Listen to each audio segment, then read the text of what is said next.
Velkommen til min havevideo. Her der kan I se alle de der stiklinger og alle de ting, jeg har sat i potter. Herover der kan I se, hvordan busken her har fået knopper hele vejen ned og venter bare på at springe ud til foråret.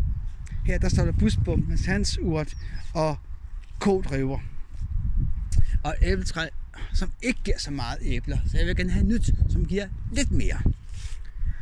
Og så er der blåbær og en hæk selvfølgelig, og lammeører og en rose og lavendel og en dværgundendron og en, hvad hedder det nu,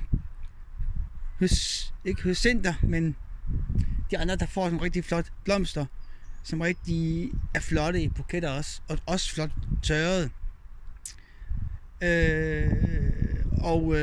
En rose der og en julerose der. Men man kan se, hvordan det hele er her, og hvordan det. Og så kan man se, hvordan tindene kommer op. Det ikke skal være der.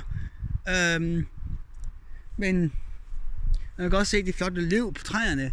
Det er rigtig på efterår, og det her, det har jeg så gået og nippet alle de der sideskud nedad og op, så den har fået en flot krone, og det har den simpelthen fået. Den er så flot, når den har blade på.